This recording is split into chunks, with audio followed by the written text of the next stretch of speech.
Bab 682. Dia tidak mati, hatiku tidak tenang. Mereka datang. Mileye secara alami tahu siapa yang akan datang. Orang-orang dari dunia akbar Xuan Huang telah datang. Mileye mengangguk, aku akan pergi, kalian siapkan orang-orang kita. Michelle Sangguan berkata dengan cepat, tidak. Mengatakan itu, dia berdiri di depan Mileye, kamu tidak boleh terluka. Mileye berkata sambil tersenyum, jangan khawatir, aku tahu apa yang harus dilakukan. Michelle Sangguan ingin mengatakan sesuatu yang lain, ketika sebuah suara datang dari samping, lepaskan dia. Michelle Sangguan menoleh untuk melihat, Nadia Jiang yang berbicara. Nadia Jiang memandang Michelle Sangguan dan tersenyum, kalau dia tidak bisa mengalahkan mereka, dia akan lari. Akan lari. Mileye tertawa dan hendak pergi ketika Nadia Jiang tiba-tiba berkata, kami akan menunggumu. Mileye mengangguk, tunggu saja aku. Saat suara itu terdengar, dia tiba-tiba berubah menjadi sinar pedang dan membubung ke langit, menghilang ke ujung langit dalam sekejap mata. Masih ada kekhawatiran di mata Michelle Sangguan. Pada saat ini, Nadia Jiang tiba-tiba tertawa, jangan khawatir, dia pasti akan melindungi dirinya sendiri. Karena adiknya ada di sini. Michelle Sangguan memandang Nadia Jiang, adik. Nadia Jiang mengangguk dan berkata pelan, iblis gila pelindung adik. Adik. Di seluruh kerajaan Jiang, hampir tidak ada yang tidak tahu seberapa gilanya Mileye melindungi adiknya. Jika kamu memindahkannya, belum tentu akan terjadi apa-apa. Jika kamu memindahkan Lin Siye, kamu pasti akan mati. Lin Siye ada di sini, itu membuktikan bahwa dia pasti akan kembali. Michelle Sangguan menatap ke langit dan berkata dengan lembut, kali ini, bisakah kita mengatasinya? Nadia Jiang terdiam. Dunia akbar Xuan Huang. Alam semesta 4 dimensi yang sangat kuat ini, baik peradaban master atau seni bela diri, jauh lebih unggul dari alam semesta chaos. Bisakah alam semesta chaos bertahan? Tidak ada yang tahu. Mileye memasuki langit berbintang yang luas, dan dia berjalan dengan pedangnya, dan kecepatannya meningkat hingga ekstrim. Wilayah utara telah datang. Dia justru ingin melihat berapa banyak orang wilayah utara yang datang, dan seberapa kuat orang-orang ini. Dulu, hanya ada adik di sisinya. Tapi sekarang, ada lebih banyak tanggung jawab lagi. Kota Shenwu, Sekte Pedang, Kerajaan Dewa. Pedang dari kultivator pedang sekali terikat, mungkin akan jadi lambat. Namun dalam pandangannya, tanggung jawab bukanlah sebuah ikatan.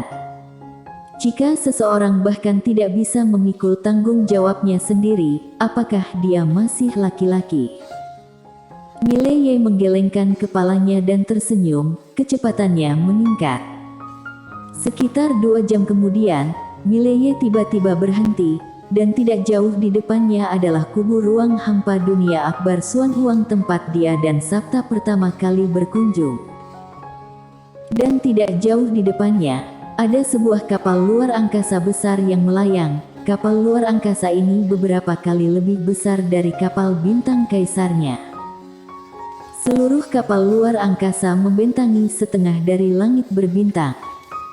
Dan di kapal luar angkasa ini, ada puluhan ribu prajurit yang mengenakan baju besi emas dan memegang tombak panjang emas. Para prajurit berdiri rapi di sana, memberi kesan tak terbendung. Seorang master sejati dari ratusan pertempuran. Melihat adegan ini, Mileye tahu bahwa wilayah utara ini bersikap serius. Setelah hening sejenak, Mileye tiba-tiba menghilang. Ketika dia muncul kembali, dia sudah berada di depan kapal raksasa, dan begitu dia muncul, hampir 100 aura tiba-tiba menguncinya. Mileye tertawa, aku guru kerajaan Dewa Mileye, aku sudah lama mendengar bahwa wilayah utara banyak jenius. Aku datang untuk menantang hari ini. Aku ingin tahu apakah seseorang akan menerima tantanganku. Begitu suara itu terdengar, seorang pria berbaju putih tiba-tiba muncul di depannya. Pria berbaju putih itu menatap Mileye. "Apakah kamu Mileye?" Mileye melirik pria berbaju putih itu, lalu berkata sambil tersenyum, "Pernahkah kamu mendengar tentang aku?" Pria berbaju putih itu tanpa ekspresi, "Aku dengar kamu menolak tawaran tunduk dari wilayah utara." Mileye mengangguk, "Ya." Pria berbaju putih itu terkekeh, "Harus kukatakan, kamu berani, tapi bodoh." "Kamu." Mileye tiba-tiba berkata, "Kamu mewakili wilayah utara." Pria berbaju putih itu mengangguk, "Ya." Mileye tiba-tiba menghilang. Wajah pria berbaju putih itu berubah. Sebuah tombak panjang tiba-tiba muncul di tangannya, dan detik berikutnya, dia menusuk ke depan. Senjata seperti guntur. Dan saat Mileye menebas dengan pedang, tombak panjang itu meledak seketika. Melihat pemandangan ini, wajah pria berbaju putih itu berubah drastis, dan dia mundur dengan kasar.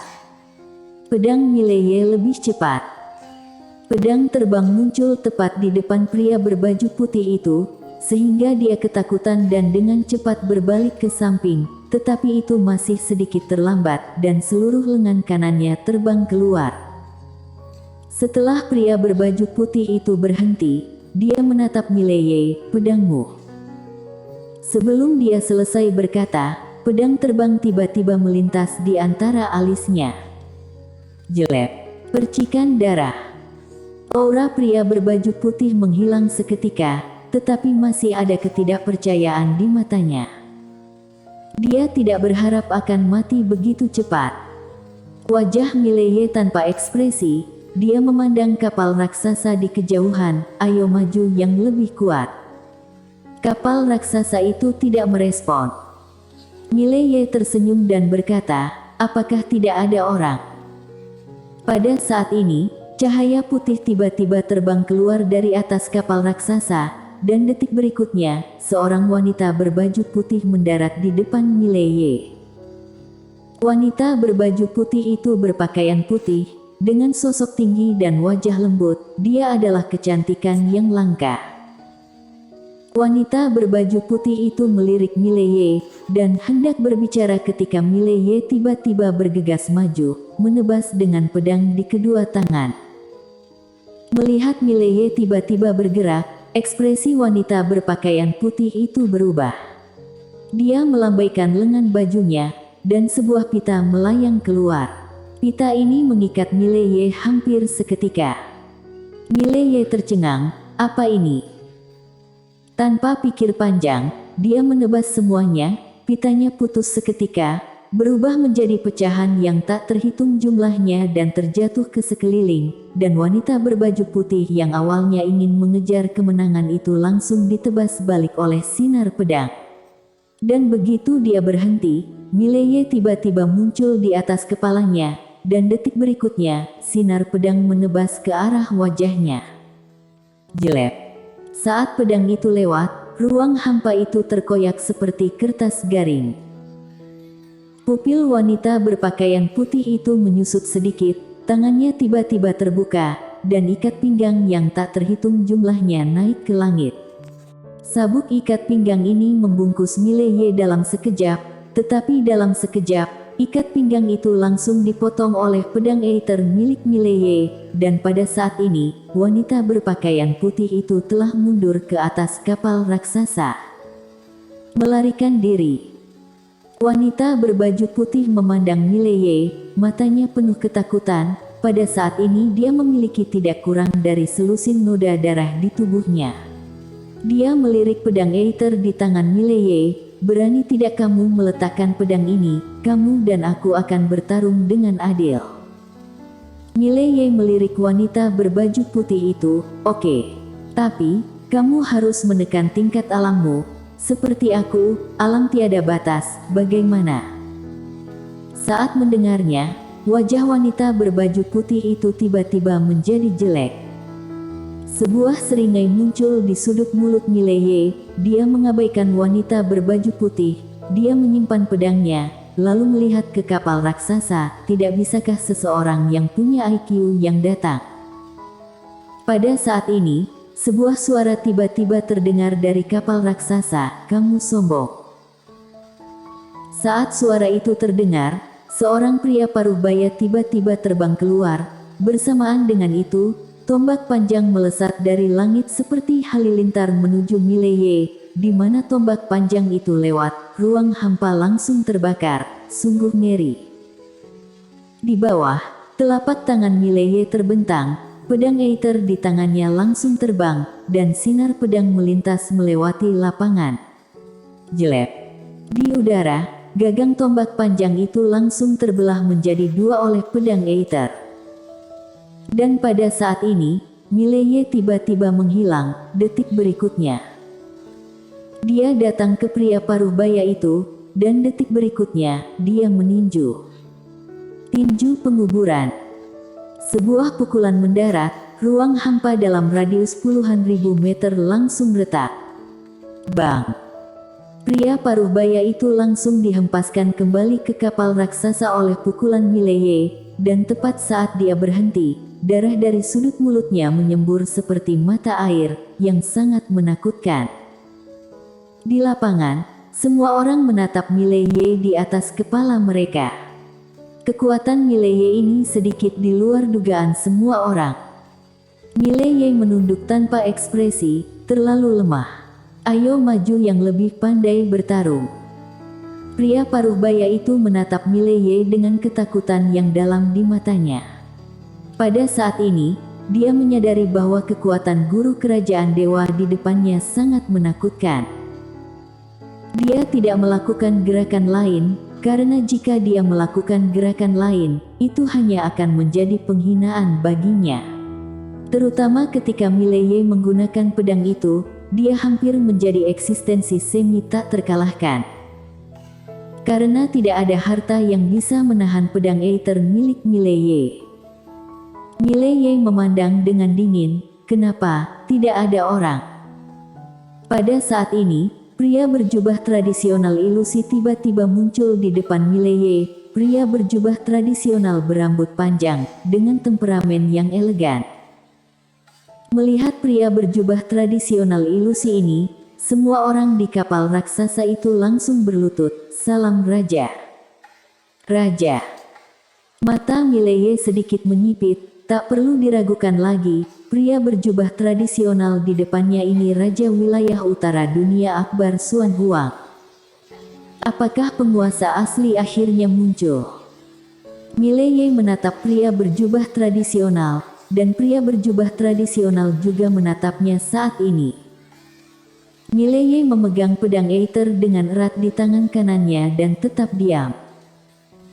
Pria berjubah tradisional melirik Mileye, lalu mengangguk kecil, "Memang hebat, tidak heran bawahanku gagal berulang kali." Setelah mengatakan itu, dia melirik ke belakang Mileye dan berkata dengan lembut, "Alam semesta keos, energi spiritualnya memang melimpah." Mileye menatap pria berjubah tradisional, "Kamu bukan tubuh utama." Raja Wilayah Utara memandang Mileye dan tersenyum, "Kamu ingin membunuhku." Mileye memegang pedang Aether di tangan kanannya dan tidak berbicara. Raja Wilayah Utara tiba-tiba menggelengkan kepalanya dan tersenyum, naif. Mengatakan itu, dia memandang Mileye, "Aku tahu kamu memiliki kartu truf, tetapi kamu mungkin tidak tahu kesenjangan antara kamu dan aku. Mungkin di masa depan prestasi kamu tidak akan lebih rendah dariku, tetapi sekarang kamu bukan lawanku sama sekali. Apakah kamu percaya?"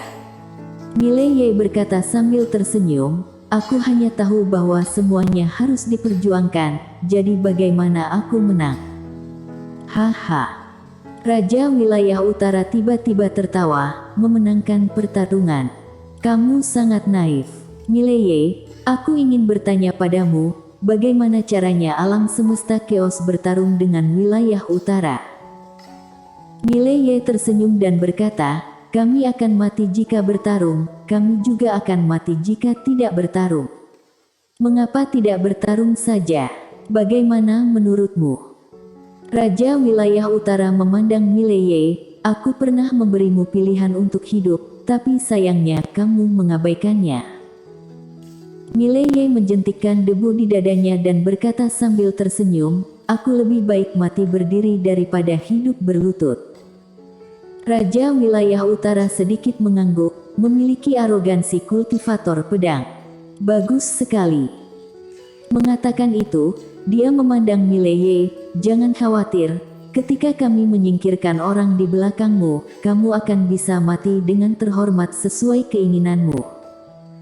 Mata Mileye sedikit menyipit, orang di belakangku. Raja wilayah utara tertawa, bukankah wanita bergaun polos di belakangmu? Wajah Mileye muram, kalian ingin menargetkannya. Raja wilayah utara berbisik, kalau dia tidak mati, hatiku tidak akan tenang. Mileye tiba-tiba berkata dengan kejam, satu orang melakukan satu orang yang bertanggung jawab. Jika kamu memiliki kemampuan maka datanglah kepadaku, untuk apa kamu mengincarnya? Masalah ini tidak ada hubungannya dengan dia, jangan targetkan dia. Jika kamu ingin, targetkan aku. Bersambung.